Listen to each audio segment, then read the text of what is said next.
இதுக்கு பின்னாடி பாகிஸ்தான் கூட இருக்கலாம் சொல்லும் பொழுதே நான் நினைச்சேன், உன்னை மதுரையிலே பாதி பேருக்கு தெரியாது, நீலாம் ஒரு ஆளுன்னு உன்னை அடிக்கிறதுக்கு பாகிஸ்தான்ல இருந்து வரணுமாடாங்கிற பார்வையில தான் ஃபர்ஸ்ட் நானும் பார்த்தேன். அடுத்தது ஒருபடி மேல போய் அந்த சங்கி புத்தி கொஞ்சம் வெளியே எட்டி பார்த்துச்சு. உள்ள இருந்தவங்க 2 பேர் முஸ்லீம், தாடி வச்சிருந்தாங்க, குல்லா போட்டிருந்தாங்க, தசு புசு புசுலாம் அடிச்சானுங்க. இந்த ஆள் பக்கத்துல ஒருத்தன் வந்து ஒரு பாயிண்ட் எடுத்து கொடுத்துருப்பான், இன்ஃபுளுன்ஸ் பண்ணிருப்பான் அந்த பேட்டியில. அந்த சார் பேர் வந்து செல்வகுமார் சொல்லி, சாருக்கு வந்து பல ஹிஸ்டரிகள் இருக்கு. திருப்புரங்குன்ற பிரச்சனைக்கு சார் தான் முதன்மை காரணமா பின்புலமா இருந்து அந்த பிரச்சனையை கிரியேட் பண்ணி ஆர்கனைஸ் பண்ணிருக்காரு. பொய்தீன ஆதீனத்துடைய கையில ஒரு டேக் இருக்கும், இந்துத்துவாக்கள் உலகம் முழுக்க இருக்கவனுடைய கையில அந்த ராக்கி இருக்கும், முஸ்லீம் தான் போடுறா கண்டென்ட் அப்படின்னு ஒரு வந்து ஸ்கிரிப்ட தட்டி, சாதாரண டச்சிங் புச்சிங் தான் அது, ஆனா இது அவனுக்கு தீவிரவாத ரேஞ்சுக்கு பில்டப் கொடுத்துட்டானுங்க.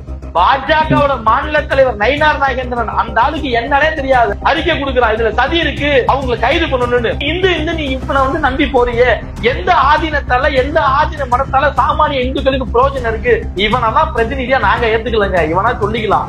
இவனுக்கு சும்மா வந்து சாம்பார் சோரியும் தயிர் சோரியும் தின்னுக்கிட்டு அங்க வர காசு ஆட்டையை போட்டுக்கிட்டு இப்படி உட்காந்து தேய்ச்சிக்கிட்டு போறதுக்கு இந்து மக்களுக்கான வந்து பிரதிநிதின்னு அவனுக்கு சொல்லிக்கலாம், நாங்க ஏத்துக்கல. மாடர்ன் தமிழ்நாடு பார்வையாளருக்கு வணக்கம். நான் உங்கள் ஜெயபிரகாஷ் கருணாகரன். இன்றைய சிறப்பு நேர்காணலில் நம்மோடு இணைந்திருப்பவர் சமூக செயற்பாட்டாளர் திரு சத்யபிரபு அவர்கள். வணக்கம். வணக்கம். எப்படி இருக்கீங்க? அண்ணா நல்லா இருக்கேன். மதுரை ஆதீனம் நேற்றைக்கு ஒரு அதிர்ச்சி தரக்கூடிய ஒரு தகவலை பிரஸ் மீட்ல பேசியிருக்காரு. அவரு செங்கல்பட்டுல ஒரு மாநாட்டுக்கு கலந்துக்க வர நேரத்துல உளுந்தூர்பேட்டை கிட்ட வந்து என்னுடைய காரை வந்து ஒரு மர்ம நபர்கள் வந்து தாக்க வந்தாங்க. அதுல வந்து பாத்தீங்கன்னா உள்ள உட்கார்ந்து இருந்தவங்க வந்து குல்லா அணிஞ்சுக்கிட்டு தாடி வளர்த்துக்கிட்டு இருந்தவங்க அப்படின்ற மாதிரி சொல்லியிருந்தாரு.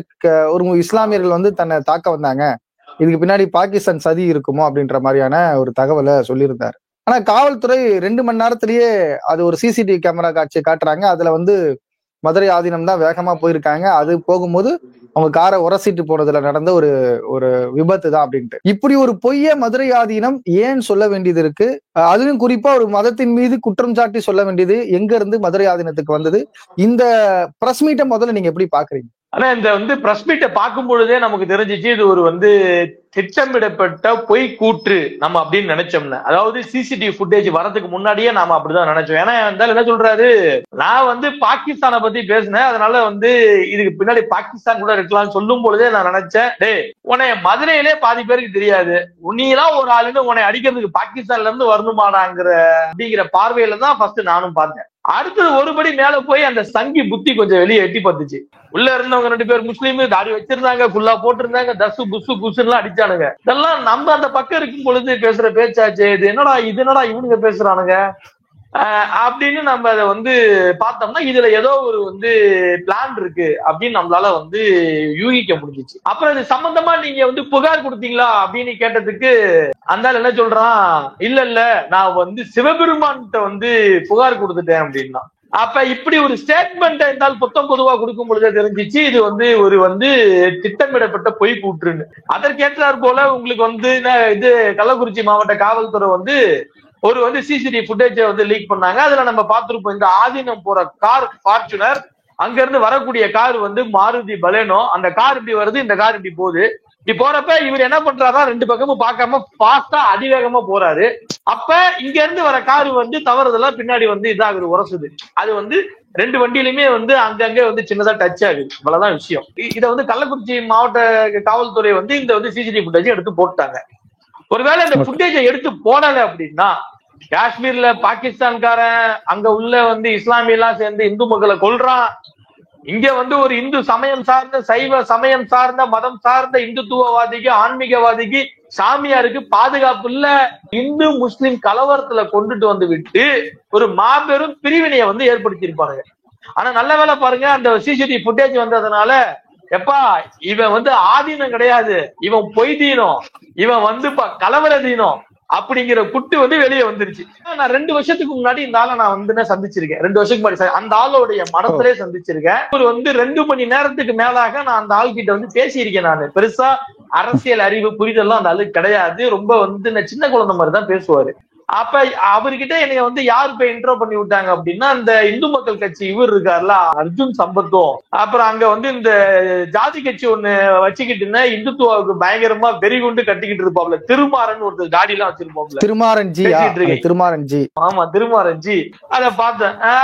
நான் அப்ப யோசிக்கிறேன், இந்த ஆள் இவ்வளவு தூரம் யோசிக்க மாட்டானு, இவன் இந்த அளவுக்கு எல்லாம் வந்து சிந்து பிடிக்கிற அளவுக்கு இந்த ஆளுக்கு இல்லையே, எப்படா இதுங்க யோசிச்சு அங்க உள்ள மக்கள்கிட்ட விசாரிச்சோம்னாதான் நமக்கு தெரியுதுங்க. என்னன்னா, இந்த ஆள் பக்கத்துல ஒருத்தன் வந்து ஒரு சட்டை போட்டுக்கிட்டு பாதி பேட்டி அவன் தான் வந்து, அதாவது பாயிண்ட்ஸ் எடுத்து கொடுத்துருப்பான், இன்ஃபுளுன்ஸ் பண்ணிருப்பான் அந்த பேட்டியில. அந்த சார் பேரு வந்து செல்வகுமார்னு சொல்லி, சார் வந்து இந்து முன்னணியினுடைய முன்னாள் மாவட்ட செயலாளர். சாருக்கு வந்து பல ஹிஸ்டரிகள் இருக்கு. திருப்பரங்குன்ற பிரச்சனைக்கு சார் தான் முதன்மை காரணமா பின்புலமா இருந்து அந்த பிரச்சனையை கிரியேட் பண்ணி ஆர்கனைஸ் பண்ணிருக்காரு. அதுல அவருடைய பங்கு அதிகம். அதெல்லாம் தாண்டி பாத்தீங்க அப்படின்னா, அங்க வந்து மதுரையில வில்லாபுரம்னு ஒரு ஏரியா, அந்த வந்து வில்லாபுரத்துல ஒரு மாட்டுக்கறி தொடர்பான பிரச்சனை ஒண்ணு வந்திருக்கு. அந்த மாட்டுக்கறி தொடர்பான பிரச்சனையை சார் தான் கிண்டி விட்டு லைட்டா வந்து தூபத்தை போட்டு வந்து தூண்டி விட்டுருக்காரு. இப்படி அந்த ஆள் மீது வந்து பல மத ரீதியான பிரச்சனைகள் வந்து ஹிஸ்டரியா இருக்கு. அதெல்லாம் அங்க உள்ள நம்ம ஆட்கள், நம்மளுடைய வந்து சோர்ஸ்கள் நமக்கு வந்து சொன்னது. இந்த செல்வகுமாருக்கு வந்து காவல்துறை வந்து பாதுகாப்பு கொடுத்து பின் நாட்கள்ல அந்த பாதுகாப்பை வந்து வாபஸும் வாங்கியிருக்கு. அப்படி ஒரு வந்து கேரக்டர், இப்படி ஒரு வந்து மத மோதலுக்கான, மத கலவரத்துக்கான, மத வெறிக்கான பின்புலம் கொண்ட செல்வகுமார் தான் இவர் கூட இப்ப டிரைவரா பிஏவா இருக்காரு. அவர் தான் இவர் வந்து பேட்டி கொடுக்குறப்ப இன்ஃபுளுன்ஸ் பண்ணி சில பாயிண்ட்ஸ் எடுத்து கொடுப்பாரு, ஆமா சாமி போடுவாரு, மண்டையாட்டுவாரு, டை புயிம்பாரு. இதெல்லாம் அவருதான். அவருக்கு பின்னாடி பாத்தீங்கன்னா வெள்ளை சட்டை போட்டுட்டு ஒருத்தர் நின்றுகிட்டு இருப்பான். அந்த பையன் பேர் வந்து சந்தோஷ்குமார். அந்த பையன் யாரு அப்படின்னா, இந்து இளைஞர் எழுச்சி பேரவை அப்படின்னு சொல்லிட்டு ஒரு வந்து இந்துத்துவ ரீதியான இயக்கத்தை வந்து நடத்திக்கிட்டு வரக்கூடிய பையன் அந்த பையன். அந்த பையனோட வேலையா என்னன்னா, அந்த மாதிரி ஆதீனங்கள் மடாதிபதிகளுக்கு எல்லாம் போயிட்டு நான் இந்து இயக்கம் வச்சிருக்கேன், நான் தான் உங்களுக்கு பாதுகாப்பு, நான் பாத்துக்கிறேன்னு லைட்டா 2-3 இடத்துல காசை போட்டு ஜாலியா சுத்துற பையன் அந்த பையன். இதுதான் அந்த பையனுடைய பின்புலம். இப்ப நீங்க பாருங்க, இந்த வந்துங்க சன்னிதானம் சொல்லக்கூடிய பொய்தீன ஆதீனத்துடைய கையில ஒரு டேக் இருக்கும். அது என்ன டேக்னு உங்களுக்கு தெரியும். அதுதான் ராக்கின்னு சொல்லுவோம். இந்துத்துவ ஆட்கள் இந்தியா முழுக்க இல்ல, உலகம் முழுக்க இருக்கவனுடைய கையில அந்த ராக்கி இருக்கும். எல்லா நாட்டுல இருக்கணும். அங்க இருக்கவன் வந்து இந்த RSS சங்பரிவார இயக்கத்திலேயோ இல்ல அதன் வந்து சார்ந்தோ இல்ல அதனுடைய ஆதரவாளனாவோ இருந்தானா அவன் கையில அந்த டேக் இருக்கும். இதுதான் நான் அந்த பக்கம் இருக்கும் பொழுது எங்களுக்கான குறியீடே இதுதான். அது வந்து அந்த கயிறு கட்டி இருந்தா நீங்க வந்து இந்துத்துவ ஆளு, சங்பரிவார ஆட்கள் இந்தியா ஆமா வந்துரும். அந்த வந்து டேக கட்டி இருக்கிறவனை பார்த்தாலே நமக்கு ஒரு அதுதான் நமக்கு வந்து ஒரு அதுதான் நீங்க சொல்வது போல ஒரு வந்து குறியீடு, இந்துத்துவ குறியீடு. அந்த டேக வந்து இந்த ஆதீனம் கையில கட்டியிருப்பாரு. இப்ப பாருங்க, இந்த இந்து முன்னணி இந்த வந்து சங்பரிவாரம் எல்லாம் ஒண்ணு சேர்ந்துக்கிட்டு யதார்த்தமா ஒரு கார் விபத்து நடந்திருக்கு. அது யதார்த்தமா நடந்ததுதான். ஆனா நடந்த விபத்துல அந்த கார்ல யாரா இருக்கா நீங்க பாத்துருக்கா, முஸ்லீம் தான் போடுறா கண்டென்ட் அப்படின்னு ஒரு வந்து ஸ்கிரிப்ட தட்டி இந்த ஆதீனத்தை வந்து பேச வச்சுட்டானுங்க. என் உயிருக்கு பாதுகாப்பு இல்லை, என்னைய சாட்சாத் மீனாட்சி அம்மன் தான் காப்பாத்துனுச்சு, என்னைய அதுதான் காப்பாத்துனுச்சு, என்னை இதுதான் காப்பாத்துனுச்சு, உள்ளார வந்து இருந்தவன் 2 பேர் வந்து தாடி வச்சிருந்தாங்க, உள்ளா போட்டிருந்தான். இதுக்கப்புறம் நான் என்ன சொல்லணும், சிறுபான்மையினருக்கு தான் இங்க வந்து சலுகை அதிகம், அதனால நான் புகார் வந்து சிவபெருமான்கிட்ட கொடுக்குறேன், பாகிஸ்தான் தான் பின்புலம் அப்படின்னு திட்டமிட்ட ஒரு அதாவது இது எல்லாருமே இஸ்லாமியர்கள் மீதான அவதூறா மட்டும் பாக்குறாங்க. நான் இது அவதூறா மட்டும் பார்க்கல, இது அதையும் தாண்டி. ஏன்னா இங்க வந்து பாத்தீங்கன்னா திருப்பரங்குன்ற பிரச்சனையை வச்சு பெரிய அளவுல சங்கம் பிளான் பண்ணிச்சு. நம்மள மாதிரியான ஆட்கள் நேரடியா பல இடங்கள்ல போய் பேசி அதை ஒண்ணு இல்லாம உடைச்சாச்சு. எங்களுக்கு கண்டரும் முக்கியம், எங்களுக்கு சிக்கந்தரும் முக்கியம், நீ சொல்ற திருப்பரங்குன்றத்துக்கு காப்பாத்தணும், நான் வாரேன், இங்க உள்ள வந்து இஸ்லாமிய நானும் கூட சேர்ந்து அடிக்கிறேன், ஆனா என்னைய நீ உள்ள விடுவியாடா அச்சிராஜா அப்படின்னு கேட்டா பதில் இல்ல. அந்த மக்கள் புரிஞ்சுக்கிட்டாங்க, எப்பா இவனுக்கு சொல்ற வேலை நமக்கு வேணாப்பா, நமக்கு வந்து தர்காவும் முக்கியம், நம்ம கோயிலும் முக்கியம், அவனுக்கு அவந்து நமக்கு நம்புது அப்படிங்கிற மாதிரி போயிட்டாங்க. இன்னொன்னு, அங்க இருக்கக்கூடிய வந்து சிக்கந்தர் தர்காவுக்கு பெரும்பாலும் போறது இந்து மக்கள் தான். நேர்த்தி கடன் போன்ற விஷயங்கள்லாம் அவங்க தான் செலுத்துறது. இப்படி இருந்த விஷயத்த நம்ம என்ன பண்ணோம், திருப்பரங்குன்றதை உடைச்சாச்சு. இப்ப 2026 வந்து சட்டமன்ற எலெக்ஷன் வருது. அதுக்கு நீங்க வந்து இந்துத்துவ ரீதியான ஒரு வாக்கு வங்கியை கிரியேட் பண்ணணும்னா அதுக்கு பொது எதிரியா முஸ்லீமை காட்டணும். இப்ப இதற்கு வந்து யதார்த்தமா ஒரு கார் விபத்து நடக்குது. அந்த வந்து கார் விபத்து நடக்கும் பொழுது உள்ள பார்த்தா 2 முஸ்லீம், ஆஹா முஸ்லீம் இருக்காண்டா அந்த கார்ல, இது போதுண்டா நமக்கு அப்படின்னு ஒரு கண்டென்ட் ரெடி பண்ணி அடிச்ச வேலைதான் அந்த வேலை. இந்த செயல்ல வந்து பாத்தீங்கன்னா ஒரு சொன்னபடி ஒருவேளை அந்த சிசிடிவி காட்சி கிடைக்கலன்னா இது என்ன மாதிரியான அடுத்த கட்ட நடவடிக்கைகளுக்கு அவங்க எடுத்துட்டு போயிருப்பாங்க? அதான், காஷ்மீர்ல இந்துக்களுக்கு பாதுகாப்பு இல்ல, தமிழ்நாட்டிலையும் இந்துக்களுக்கு பாதுகாப்பு இல்ல. இது தமிழ்நாடா பாகிஸ்தானா, இது இந்தியாவா பாகிஸ்தானா, இங்க இருக்கக்கூடிய வந்து திராவிட ஆட்சி வந்து மக்களுக்கான ஆட்சி இல்ல. இங்க இருக்கக்கூடிய திராவிட ஆட்சி வந்து பயங்கரவாதிகளுக்கான ஆட்சி. இந்த வந்து திராவிட ஆட்சியில வந்து இந்து மக்களுக்கு பாதுகாப்பு இல்ல. இங்க நம்ம இந்துக்கள்லாம் வந்து அனாதையாக்கப்படுறோம். ஒரு சாமியாருக்கே பாதுகாப்பு இல்ல, ஒரு வந்து சன்னிதானத்துக்கே பாதுகாப்பு இல்ல, ஒரு ஆன்மீகவாதிக்கே பாதுகாப்பு இல்ல, ஒரு வந்து இந்து மக்களினுடைய வந்து பிரதிநிதியா இவனெல்லாம் பிரதிநிதியா நாங்க ஏத்துக்கலங்க. இவனா சொல்லிக்கலாம். இவனுக்கு சும்மா வந்து சாம்பார் சோறையும் தயிர் சோறையும் தின்னுக்கிட்டு அங்க வர காசு ஆட்டையை போட்டுக்கிட்டு இப்படி உட்காந்து தேய்ச்சிக்கிட்டு போறதுக்கு இந்து மக்களுக்கான வந்து பிரதிநிதின்னு அவனுக்கு சொல்லிக்கலாம். நாங்க ஏத்துக்கல. இது இந்து மக்களுடைய பிரதிநிதியா இருக்கிற இவருக்கே பாதுகாப்பு இல்ல அப்படின்னு ஒரு விஷயத்த செட் பண்ணி ஒரு வந்து மாபெரும் வன்முறை விதமான இரு மதங்களுக்கு இடையே, இரு வந்து பிரிவினருக்கிடையே மோதல, மத கலவரத்தை உண்டாக்குவதற்கான வேலையை செஞ்சிருப்பானுங்க. இது உங்களுக்கு வந்து பெரும்பாலும் ஒரு கட்டத்துல போய் தான் அடைஞ்சு. கிட்டத்தட்ட இந்த அரசு மீது ஒரு அவதூறான செயலை ஏற்படுத்தணும் அப்படின்றதுக்காக பண்ணதா பாக்கலாமா? கண்டிப்பா. அதுல மாற்று கருத்தே இல்லைங்க. இங்க வந்து எப்பா பெரியார் தான் இந்துக்களுக்கு வந்து எதிரானவர். பெரியார் இந்துக்களுக்கு எதிரானவர் இல்ல, இந்துக்களுக்கு சப்போர்ட் ஆனவர் தான் தாளு. அதனாலதான் இந்து மக்கள் கோயிலுக்குள்ள போகணும், சாமி கும்பிடணும், சுயமரியாதை வேணும், உன்னைய ஏமாத்துறான்டா, அவன் பேச்ச கேட்காதரா, உன்னைய வந்து அடிமைத்தனமா வச்சிருக்கான்டான்னு அந்த ஆள் சொன்னாரு. ஆனா இவன் என்ன காமிச்சு வச்சிருக்கான்? இந்து மக்களுக்கு பெரியார் தான் எதிரு, இது இந்து மக்களுக்கு வந்து திராவிடம் பேசுறவன் தான் எதிரானவன், இந்து மக்களுக்கு வந்து இவனுக்கு எல்லாமே அகேன்ஸ்ட்னு ஒரு வந்து கட்டமைப்பு வச்சிருக்கானுங்க. இப்ப அதன் வழி வந்த ஒரு வந்து திமுக இயக்கம் வந்து இங்க வந்து இப்ப இங்க வந்து ஸ்டேட்ல சிட்டிங்ல ஆட்சியில இருக்கு. அப்ப திமுக வந்து வாயத்தோறதா திமுக வந்து இந்துக்களுக்கு எதிரின்னு தான் அவனுக்கு சொல்லுவானுங்க. அப்ப இந்த போக்க வந்து வாக்கு வங்கிக்காக மட்டும் பயன்படுத்த நோக்கம் இல்ல. திமுக அரசின் மீது, திமுக மீது ஒரு பெரிய வன்மத்தை கக்கணும், ஒரு வந்து பெரிய இந்துக்களுக்கு எதிரான ஒரு கட்டமைப்பை வந்து கட்டமைக்கணும் அப்படிங்கிறதுக்காகவும் தான் இந்த விஷயத்தை வந்து பயன்படுத்தி தான் பாஜகவோட மாநில தலைவர் நயினார் நாகேந்திரன், அந்த ஆளுக்கு என்னன்னே தெரியாது, ஆனா அதான் என்ன பண்றான், அறிக்கை கொடுக்குறான், இதுல சதி இருக்கு, அவங்க மீது வந்து நடவடிக்கை எடுக்கணும், அவங்களை கைது பண்ணணும்னு. ஒரு சாதாரண டச்சிங் குச்சிங் தான் அது. ஆனா இது அவனுக்கு தீவிரவாத ரேஞ்சுக்கு பில்டப் கொடுத்துட்டானுங்க. நீங்க வந்து இவருக்கு பின்னாடி வந்து இந்து முன்னணியை சேர்ந்தவங்க எல்லாம் இருக்காங்க அப்படின்ற மாதிரி சொல்றீங்க. அந்த கூட இருந்த அந்த செல்வகுமார், அப்புறம் அந்த சந்தோஷ்குமார், இவங்க எல்லாம் இப்போ மதுரை ஆதீனம் அப்படின்றது ஒரு சைவ சித்தாந்தம் சார்ந்து பேசக்கூடிய அல்லது அதுக்குன்னு ஒரு பாரம்பரியம் இருக்கு. இவங்க எப்படி இந்த இந்து முன்னணி அல்லது சங் பரிவாரங்கள் கூட அமைப்புகளோட தொடர்பு வரும்? அண்ணே அதுதான் நானும் கேக்குறேனே. நீங்க பாத்தீங்கன்னா மதுரை ஆதீனம், தர்மபுர ஆதீனம், திருவாவடுதுறை ஆதீனம், திருப்பனந்தல் ஆதீனம், சங்கரம்படம், இது எல்லாம் உண்மையாலுமே இதுக்கெல்லாம் பல்லாயிரம் கோடிக்கணக்கான அளவுக்கு சொத்துக்கள் இருக்கு. இந்த சொத்துக்கள்லாம் நியாயமா சாமானிய இந்துக்களுக்கு போய் சேருதா? சாமானிய இந்துக்களினுடைய வாழ்வாதாரத்துக்கு போய் சேருதா? சாமானிய இந்துக்களால உள்ள போக முடியுமா? நாமெல்லாம் இந்துக்கள் தானடா, என்னைய உள்ள விடுறா, நீ என்னைய வந்து உள்ளார உட்கார விடா, என்னால அங்க வந்து ஆதிக்கம் செலுத்த முடியுமா? அப்ப பரம்பரையா வாழையடி வாழையாக ஒரு குடும்பமோ இல்ல ஒரு 5 குடும்பமோ இல்ல ஒரு வந்து குறிப்பிட்ட சாதியோ இல்ல ஒரு வந்து குறிப்பிட்ட சொத்துன்னு சொல்லுவாங்க, இதனை சார்ந்தவன் மட்டும் அங்க உட்கார்ந்துக்கிட்டு நியாயமா இந்து மக்களால் தானம் கொடுக்கப்பட்ட சொத்தை அவனுங்க வந்து சாப்பிட்டு தின்னு ஏமாத்திக்கிட்டு இருக்கானுங்க. இப்ப இப்படிப்பட்ட கும்பலை வந்து RSS சங் பரிவார இயக்கம் வந்து கையில் எடுத்துருச்சு. இது நாம அந்த பக்கம் இருக்கும் பொழுதே நமக்கு சொல்லப்பட்டதுதான். இங்க சாதியவாதிய புடி, உன் சாதி இருக்கணும்னா உன் மதம் இருக்கணும், என் கூட சேரு, சொல்லு, வருவான்.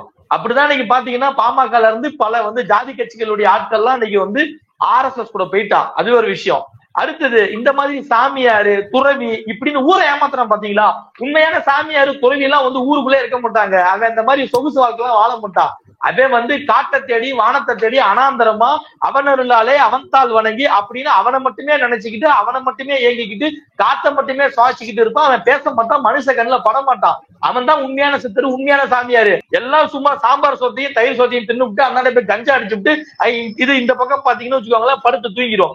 இப்படி இவனுங்க ஒரு வந்து கட்டமைப்புல இருந்துகிட்டு இப்ப வந்து அவன்கிட்ட போயிட்டு உங்களுக்கு நாங்க தான் பாதுகாப்பு, உங்களுடைய இந்த ஆதீனம் ஸ்டைல்லாம் வந்து காப்பாற்றப்படணும்னா, இதெல்லாம் இந்து சமய அறநிலையத்துறை டேக் ஓவர் பண்ணாம இருக்கணும்னா, இதெல்லாம் உங்க கையிலேயே இருக்கணும்னா, திராவிட ஆட்சி இருக்கு, இவன் இருக்கான் அவன் இருக்கான், இவெல்லாம் உங்களுக்கு வந்து எதிரானவன், நாங்களாம் உங்களுக்கு பாதுகாப்பா இருப்போம் அப்படின்னு ஏமாத்தி அவங்களை வந்து பயம் முடிச்சு தங்களுடைய கட்டுப்பாட்டை வச்சிருக்கானுங்க. ஒண்ணு. அடுத்தது உங்களுக்கு பேஸாவே ரெண்டு பேர்த்தோட சித்தாந்தம் ஒத்து போகும்ல.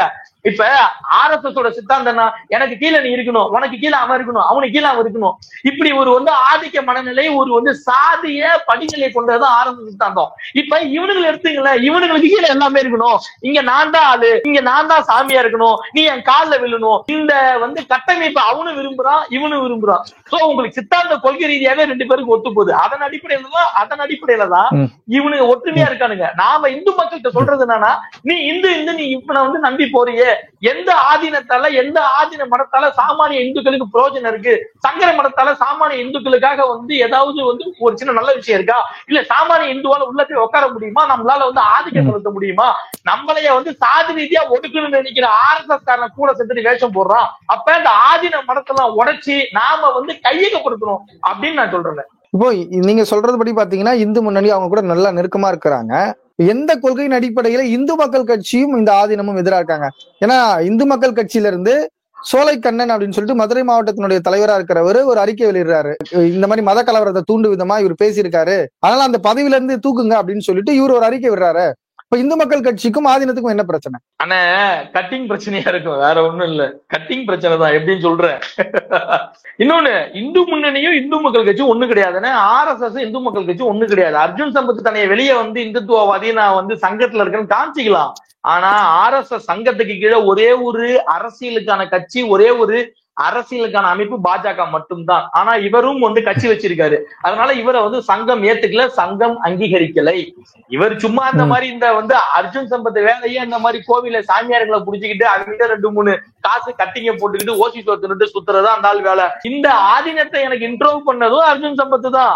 இப்ப அந்த ஆதீனத்துக்கு எதிராக அவருடைய கட்சியை சேர்ந்த ஒருத்தன் பண்றான்னா அவனை இந்த ஆள் பண்ண சொல்லியிருக்காருன்னு அர்த்தம். ஏதாவது இந்த ஆள் இந்து முன்னணிக்காரங்க கூட சேர்ந்துக்கிட்டு இவங்களை பெருசா முக்கியத்துவம் கொடுக்காம இருக்கலாம், இவருக்கு பெருசா எதுவும் கட்டிங் கொடுக்காம இருக்கலாம். அதன் ரீதியாதான் இந்த இந்து மக்கள் கட்சியை சேர்ந்த நீங்க சொல்ற மாவட்ட தலைவர் சோலைக்கண்ணன் கொடுத்த அறிக்கையை நான் பாக்குறேன். ஆனா அதெல்லாம் தாண்டி அவர் எந்த காரணத்துக்காக கொடுத்தாருங்கிறத விட அவர் கொடுத்த விஷயத்த உளப்பூர்வமா நான் ஏத்துக்கிறேன், சப்போர்ட் பண்றேன். அதுதான் உண்மையும் கூட.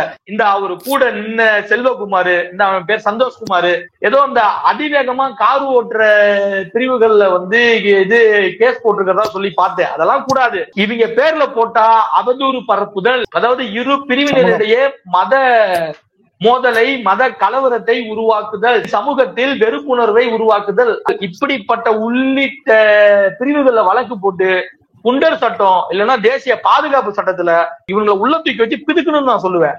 இத தமிழ்நாடு அரசு இந்த விஷயத்துல அசால்ட்டா விட்டுச்சுன்னா நம்ம தமிழ்நாட பெரிய கொலையில போய் விட்டுருவானுங்க அப்படின்னு நான் சொல்றேன். கட்டாயம் நீங்க சொல்வது போல இந்த சம்பவம் ஒருவேளை CCTV காட்சி வரல அப்படின்னா ஒரு இரு சமூகத்துக்கு இடையே ஒரு கலவரத்தை ஏற்படுத்துற ஒரு விதமாக கூட இருந்திருக்கலாம்.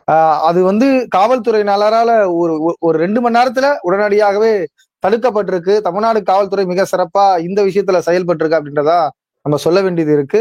பார்ப்போம் அவர் மீது என்ன விதமான நடவடிக்கைகள் எடுக்கிறாங்க அப்படின்றது நம்ம பொறுத்திருந்து பார்ப்போம். மிக தெளிவான கருத்துக்களை உங்க எடுத்துரைத்தீங்க. உங்க நேரத்துக்கும் உங்க கருத்துக்கும் மிக்க நன்றி. ரொம்ப ரொம்ப நன்றி.